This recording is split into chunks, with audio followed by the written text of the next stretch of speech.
उपस्थित महंत शिवनाथ जी योगी, उपस्थित सभी संत समाज, हिमाचल प्रदेश से पधारे हमारे विधायक पूर्व डिप्टी स्पीकर श्री हंसराज जी, करनाल की हमारी मेयर बहन रेणुबाला गुप्ता जी, समाज के ही सभी अग्रणी नेता जिनमें मुख्य रूप से कैप्टन सुभाष योगी जी, योगी तेजपाल जी, योगी अनूपनाथ जी, योगी सतपाल जी, योगी जय भगवान जी, पार्टी के हमारे महामंत्री श्री मोहनलाल बड़ोले जी, महामंत्री श्री वेदपाल जी, हमारी चंडीगढ़ इकाई के प्रदेश के भारतीय जनता पार्टी महामंत्री श्री रामवीर भट्टी जी, हमारे विधायक श्री हरेंद्र कल्याण जी, पूर्व मंत्री श्री करुणदेव कंबोज जी, पार्टी के जिलाध्यक्ष श्री योगेंद्र राणा जी, उपस्थित सभी मंच पर बैठे या सामने बैठे हुए वरिष्ठ जन, समाज के सभी अग्रणी बंधु, बुजुर्गों, नौजवान साथियों, माताओं बहनों, पत्रकार छायाकार मित्रों, ठीक कहा स्वामी जी ने, सर्वे भवन्तु सुखिना सर्वे सन्तु निरामया। अब ये बोध वाक्य आज का नहीं है, हमारे संतों की इतनी प्राचीन परंपरा बहुत आदिकाल से हमेशा समाज के सुख की कामना ये की गई है। और जब ये सुख की कामना की गई है तो ऐसा नहीं कि जब उन्होंने कहा उस समय ये प्रासंगिक थी, ये आज भी उतनी प्रासंगिक है कि सबके सुख की कामना सब करते हैं, तभी वो भगवत प्राणी हैं। प्रभु के प्राणी तभी हैं जब प्रभु की संतान सब मानवों के लिए मन में एक अच्छा सद्विचार हो। अब इतने संत महापुरुष हुए हैं, एक काल में तो सबका एक स्थान उस समय बना हुआ था, लेकिन धीरे धीरे उनकी वाणी का, उनकी शिक्षाओं का जितना एक महत्व, जितना प्रचार होना चाहिए था, वो बैकग्राउंड में चला गया। ठीक है, हमारे मंदिर हैं, हमारे मठ हैं, हमारे तीर्थ स्थान हैं, वहाँ कभी कभी कुंभ के मेले हुए हम शिक्षा जाकर लेते हैं, लेकिन वर्तमान में सरकारों के नाते से सरकारें अलग ही सिस्टम पर चल पड़ी और समाज के अंदर बहुत सी कुरीतियां पैदा हो गई। इन कुरीतियों को समाप्त करने के लिए जो योगदान संतों का, महापुरुषों का था, अतुलनीय था। वो समाज के अंदर कुरीतियां कैसे दूर करनी है, तो हमने सरकार में आने के बाद एक घोषणा की, संतों की जीवनियां, संत महापुरुषों के विचार का प्रसार, उनका मान सम्मान, इसकी योजना बनाई जाए। और पिछले इन 4 सालों में 2 साल बीच में कोविड के चले गए, लेकिन उससे पहले शुरू कर दिया था हमने। अभी उसके बाद भी कितने ही संतों महापुरुषों की जयंतियां ये हमने सरकारी तौर पर मनाई है। आज भी गुरु गोरक्षनाथ जी की कोई जयंती का दिन तो नहीं है, लेकिन उनकी स्मृति का उत्सव ये हम मना रहे हैं। इसमें भी एक बात मैं स्पष्ट करना चाहता हूं, जो इतिहास की बात है, कि अभी तक महंत संत गोरखनाथ जी के जीवनी के बारे में बहुत कुछ अभी अनभिज्ञता है, बहुत चीजें अभी जानकारी में आई नहीं है। उनका इतिहास भी, उनके जन्म का इतिहास भी ऐसा ही है, लेकिन अब समाज को बैठ करके तय करना चाहिए कि वर्ष में कोई एक दिन उनका स्मृति दिवस, उनका प्रकाशोत्सव, उनकी जयंती का दिन ऐसा कोई मनाना चाहिए। तो पिछले दिनों में योगी जी से मेरी बात हुई, योगी आदित्यनाथ जी, मुख्यमंत्री उत्तर प्रदेश। मैंने कहा मेरे सामने ये विषय आया, हमें बताइए कौन सा दिन मनाना है। उन्होंने कहा कि हम मई के शायद 19-20 तारीख को समाज के लोगों की एक मीटिंग कर रहे हैं, उस दिन संभवतः सब विद्वान जो हैं उनकी जानकारी के आधार पर उसको तय करने में सक्षम होंगे। शायद 19-20 मई है, ऐसा मुझे लगता है। 19 मई सबको पता है। इसी में से ये तो तय हुआ कि आज हम ये कार्यक्रम करेंगे। कुछ बंधुओं ने कहा कि 5 मई को उनका जो है जन्मदिन प्रगटोत्सव ऐसा मनाते हैं, तो आज 5 मई को मनाइए। मेरे मन में एक विचार आया, अच्छा होता कि 5 मई होता, क्योंकि 5 मई को किसी और एक व्यक्ति का जन्मदिन भी आ रहा है। अगर वही होता तो मुझे आनंद होता।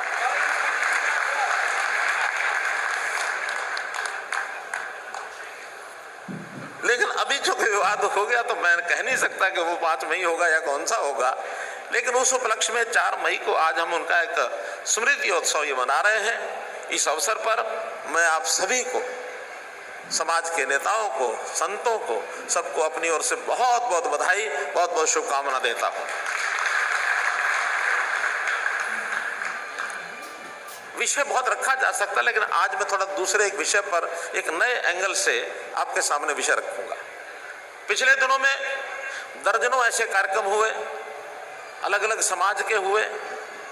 जैसे आप भी कहते हैं कि फतेहाबाद में कार्यक्रम हुआ था, उसमें आप लोग आए थे। अनुसूचित जाति के बहुत से समाजों का, पिछड़ा वर्ग के बहुत समाजों का ये हमने कार्यक्रम किए हैं। अब कार्यक्रम के समय एक लंबी हमको सूची मिलती है कि ये हमारी मांग है, इसको पूरा करिए। जब हम महापुरुषों के जीवनी पर विचार करते हैं, उनकी शिक्षा पर विचार करते हैं, तो विषय क्या आता है? सामाजिक बुराइयां, उसके खिलाफ सब महापुरुष खड़े हुए कि किस प्रकार से हमको गोरक्षा की बात करनी है, गोहत्या का विरोध करना है, किस प्रकार से नशे को दूर भगाना है, किस प्रकार से महिलाओं में शिक्षा, इसका प्रचार प्रसार करना है, कैसे हमको पानी का जो संकट है उस पानी को कैसे बचाना है, इस ओर काम करते हैं। कब हम पर्यावरण के नाते से विचार करना, ऐसे संतों महापुरुषों के बहुत से ऐसे विचार हमारे आ रहे हैं सामने। योग का प्रचार प्रसार कैसे करना है, आज अगर मंत गोरक्षनाथ जी या इस योगी समाज की मैं चर्चा करूं तो योग के अंदर अभूतपूर्व एक योगदान रहा है, जिस योग को आज भी दुनिया मान चुकी है। अंतर्राष्ट्रीय स्तर के ऊपर 21 जून को योग दिवस मनाने के बाद जो प्रधानमंत्री जी ने कराई है, इसकी अगर बैकग्राउंड में कोई समाज, कोई महापुरुष रहे हैं तो योगी जितने भी थे वो सब योग को आगे बढ़ाते थे। तो इस प्रकार से ऐसी सामाजिक बुराइयों का, तो आज भी समाज में बुराइयां, उनको दूर करने का काम हम सबको मिलकर करना होगा। गरीबी के साथ लड़ाई लड़ना, लोगों को उनके पैरों पर खड़ा करना, वास्तव में ये रचनात्मक काम है जिसके ऊपर हमको विचार करना है। अब ये सब मांगे आपकी तरफ से आई, बाकी सबकी तरफ से आई। हमने भरपूर प्रयत्न किया कि इन चीजों पर कैसे आगे बढ़े। महिला शिक्षा को आगे बढ़ाने के लिए और उससे पहले बेटी बचाओ बेटी पढ़ाओ के अभियान को आगे बढ़ाने के लिए हरियाणा में अभूतपूर्व काम हुआ। जो बेटियां गर्भ में मार दी जाती थी, जो जेंडर रेशो 2014 में जब शुरू किया तो उस समय 851 की जेंडर रेशो थी, आज हरियाणा की जेंडर रेशो बंधुओं 923 हो गए। 923 2000 जन्म के पीछे 72 बेटियां जो गर्भ में मार दी जाती थी, आज वो बचती हैं। बेटी हमारा धन है। बेटी समाज के अंदर, समाज को आगे बढ़ाने के लिए ये एक प्रकार का, यानी हमारी परंपराएं हैं, ये कैसे बचाना है। बेटी की शिक्षा, 72 कॉलेज हमने खोले, जिसके अंदर 42 कॉलेज केवल महिलाओं के और बाकी 30 कॉलेज जो हैं उसको हमने एजुकेशन यानी को एजुकेट, जो लड़के लड़कियों दोनों का ऐसे कॉलेज हमने खोले। शिक्षा को आगे बढ़ाने का काम हम कर रहे हैं। मित्रों, गरीब की सहायता कैसे की जाए, पहचान कर रहे हैं हम कि कौन गरीब रह गया। उसकी सहायता में उनका पहले डाटा इकट्ठा किया परिवार पहचान पत्र में, उनकी आय कितनी है। बीपीएल इस नाते से पहले 1,20,000 की आय को बीपीएल माना जाता था। हमने कहा कि नहीं, इसको बढ़ाना चाहिए। हरियाणा में 1,80,000 किया, 1,80,000 किया ताकि गरीबों की सहायता की जा सके। उनके राशन कार्ड बनाए, आयुष्मान कार्ड बनाए। जिस परिवार में काम करने वाला व्यक्ति अगर एक भी मिल जाए, उसको काम के लिए कैंप लगा के उसमें बुलाओ। मुख्यमंत्री अंत्योदय परिवार उत्थान योजना, इसको हमने किया। व्यक्ति का स्वाभिमान कैसे खड़ा करना है, इसके लिए हमने काम किए। अब ये सामाजिक काम है, ऐसा नहीं है ये हमारे हमारे समाज में भी जो गरीब समाज है, ज्यादातर मैं समझता हूँ जोगी समाज की कोई आर्थिक स्थिति बहुत अच्छी नहीं है। उनको व्यवसाय की जरूरत है, उनको हर सुविधा की जरूरत है, लेकिन ये सुविधा इस प्रकार से हम आगे बढ़ा रहे हैं। एक दूसरा प्रकार होता है जो राजनीतिक प्रकार है कि समाज को जातियों में बांट के रखो, जातियों के नाते उनकी डिमांड को पूरा करो और उसके बदले में जातियों से सौदेबाजी करो कि आप मेरा काम करो, हम आपको वोट देंगे, वोट के बदले में काम। ये सौदेबाजी ये गलत परंपरा है। इस परंपरा को हमको तोड़ना चाहिए, तोड़ना चाहिए। वोट अपनी जगह है, समाज को सुधारना, इसको ऊपर उठाना ये अलग एक विषय है। हम सबको मिल करके अगर जाति के तौर पर भी, पंथ के तौर पर भी, महापुरुषों की शिक्षा के हिसाब से भी अगर आगे बढ़ना है तो दूसरी परंपराएं जो हमारी बनी हुई हैं उस पर काम करना चाहिए। हमारी चिंता जरूर सरकार करेगी, जिसकी जो जो जरूरत है उसको हम पूरा करेंगे। हाँ, महापुरुषों की अमरता उनको याद रखना ताकि हमारी प्रेरणा लगातार हमको मिलती रहे। महंत गोरक्षनाथ एक नाम से अगर कुछ चीजें अगर प्रदेश में होंगी तो हमेशा हम याद रखेंगे। जब भी हम जाएंगे उनकी शिक्षा के सामने हमारा नतमस्तक हम होंगे। हमारे आराध्य हैं, हमारे देवता, उनको याद रखना।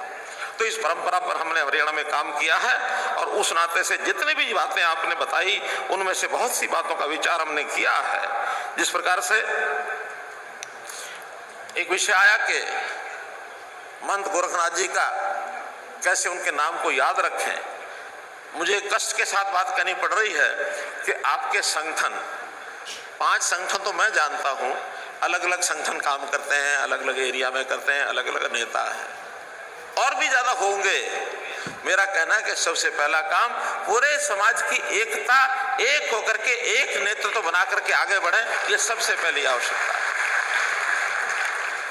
और जो जो मांगे अलग अलग से आई हुई हैं, सब मिल करके एक मांग पत्र के हिसाब से आएंगे, बहुत सी चीजें हल हो जाएंगी।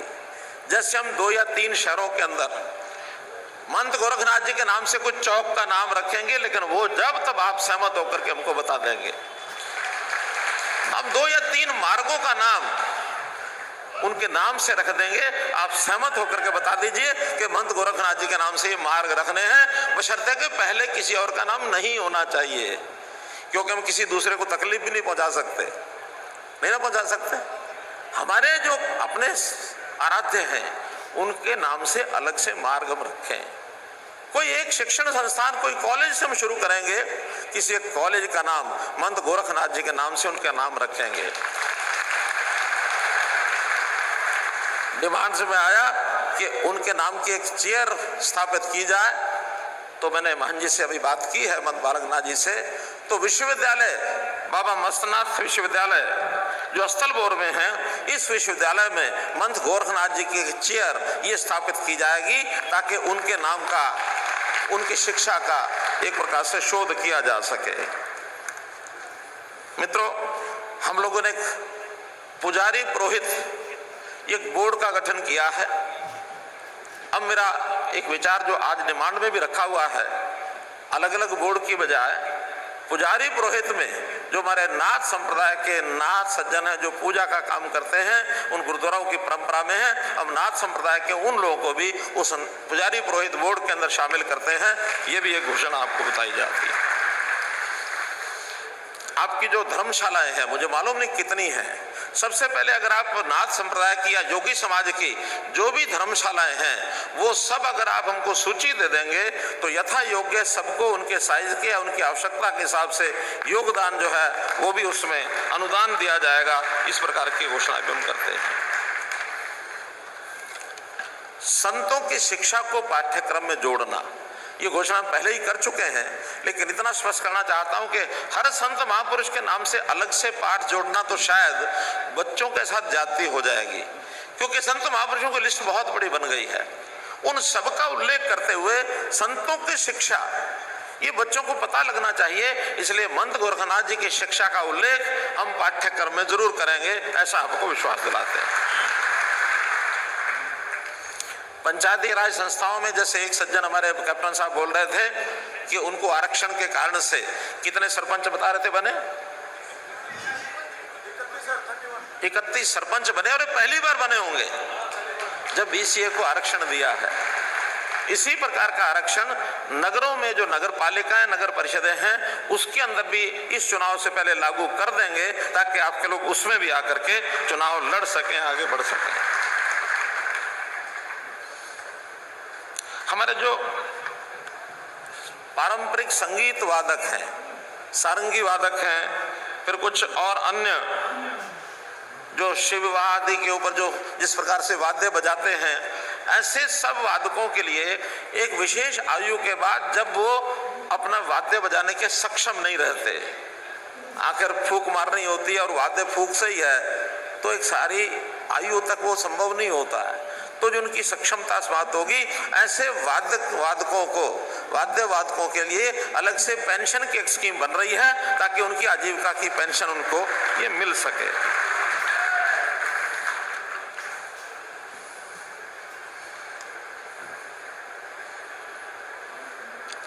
एक मेरा ऐसा भी विचार है कि देखिए, समाज में एक परंपरा भिक्षा मांगने की है, और जहां तक मेरी जानकारी है, योगी समाज में बहुत ऐसे लोग हैं जो भिक्षा मांग करके अपना काम करते हैं। कुछ पारंपरिक चला आ रहा है, हो सकता है उस समाज के अंदर मांगने वाले, भिक्षा मांगने वाले लगते हैं कि शायद हमारा यही व्यवसाय है, इस व्यवसाय को छोड़ना चाहिए। ऐसे सब लोगों को हम विशेष शिक्षा, विशेष उनका जो हुनर है उनका विकास करके, उनकी जो स्किल डेवलपमेंट है उसको करा करके उनको अलग से व्यवसाय करने के लिए हम योजना बनाएंगे ताकि इनको कोई व्यवसाय मिल सके, अपनी आजीविका उसमें से वो कमा सकें। एक ये भी विचार आप लोगों में से ही किसी सज्जन ने जोड़ा है, इस नाते से ये सब हम करेंगे। मैं इतना ही कहूँगा कि इन महापुरुषों की जयंतियाँ हम सब मना रहे हैं, और उसमें शिक्षा के आधार पर जो चीज़ें हमारे लिए संभव होंगी, सबसे महत्वपूर्ण बात करेंगे शिक्षा। शिक्षा में हमने आरक्षण पहले से दे दिया है। अब एक आरक्षण की जात पात के नाम से जो लोग कहते हैं इस जाति को यहाँ जोड़ दो, इस जाति को यहाँ जोड़ दो, बहुत सी चीज़ें ऐसी होती हैं दूसरी जातियों से जुड़ी हुई होती हैं। हमने कोई चीज़ कहीं भी अगर करते हैं तो कहीं ना कहीं उसका असर भी जाता है। हम उसमें योग्य विचार करने के बाद जो गरीब है, जिसको आरक्षण पहले नहीं मिला है, उसके लिए विशेष योजनाएं बनाएंगे। लेकिन अगर कोई वर्ग पहले से आरक्षण में आ गया है, उसको अतिरिक्त लाभ देना कई बार कठिन होता है, कई विषय इसमें कोर्ट में भी चले जाते हैं। तो हमने घोषणा की थी कि अगर योगी समाज या घुमंतु समाज, बहुत जातियां उसमें, उन जातियों में से कोई जाति जिसको आरक्षण नहीं मिल रहा, ऐसे परिवार में यदि सरकारी नौकरी पहले से नहीं है तो उनको सबको 5% अंक ये अलग से मिलेंगे, और ये आपके समाज पर भी लागू होता है, तो उनको 5% अलग देंगे। लेकिन किसी को एक बार आरक्षण का लाभ मिला है तो उसको ये कठिन हो जाता है, 2 आरक्षण 2 लाभ नौकरियों में मिल नहीं सकते हैं। एक चीज और मैं आपको स्पष्ट करता हूं, मैंने स्वामी जी को बताया है, हालांकि वो पता नहीं क्यों बैठ गया कि शायद कोई बहुत बड़ा लाभ होने वाला। एक शब्द है डीएनटी। डीएनटी की बात बहुत लोगों ने की है कि समाज को डीएनटी में जोड़ दिया। अब वो जोड़ा कि नहीं जोड़ा मुझे कुछ ध्यान नहीं आ रहा, लेकिन आप लोगों ने उसको विषय जो बनाया मैं स्पष्ट करना चाहता हूँ। डीएनटी क्या होता है? डीएनटी से अगर डी हटा दो तो बनता एंटी। एंटी कभी अंग्रेजों के टाइम पर होता था नोटिफाइड ट्राइब, जो पढ़े लिखे लोग उसको समझेंगे। नोटिफाइड ट्राइब वो होते थे जैसे थाने में 10 नंबरियों की लिस्ट लगती है ना, कि 10 नंबर ये परमानेंट अपराध करने वाला आदमी है, इससे बच के रहो। ऐसे नोटिफाइड ट्राइब वो होते थे जिनसे समाज को बचने के लिए कहा जाता था। उनका जो व्यवसाय धंधा कोई साहिब का होता था जिससे लोग पसंद नहीं करते थे। ऐसे नोटिफाइड ट्राइब कुछ जातियां होती थी, उनको अलग से पहचान बन गई। नोटिफाइड लोग उसको घृणा की दृष्टि से देखते थे। देश आजाद हुआ तभी विचार आया कि नहीं, अब हम सब समान हैं। जो नोटिफाइड ट्राइब हैं उनको डी नोटिफाई कर दो, अर्थात उनके ऊपर जो तमगा लग गया है ये गलत समाज का, उसको ठीक करना, तो उसको डी नोटिफाई कर दो। तब उनको डीएनटी कहा, और ये कहा कि पिछड़ा हुआ समाज है, इसको थोड़ा आगे बढ़ाना चाहिए। तब वो बना डी नोटिफाइड डीएनटी। हम कहते हैं हमको डीएनटी में जोड़ दो। डीएनटी का मतलब तो पहले नोटिफाई बना कि समाज का जो योगदान, प्राचीन समय का जब इतिहास है, तो ये कह सकते हैं कि आज योगी समाज ही हमारी उन परंपराओं का वाहक है जो कभी हमारे सांस्कृतिक पहचान होती थी, हमारे मंदिर थे, हमारे मठ थे, अंग्रेजों ने और उससे पहले मुगलों ने, अंग्रेजों से पहले मुगलों ने जितना मंदिरों को तोड़ा, उसमें तोड़ने के लिए यानी ना तोड़ा जाए, इसका मुकाबला करने के लिए जो योगी समाज ने योगदान किया अभूतपूर्व है। और इसके लिए एक प्रमाण मैं आपको बताता हूं कि नेपाल के अंदर मंत गोरख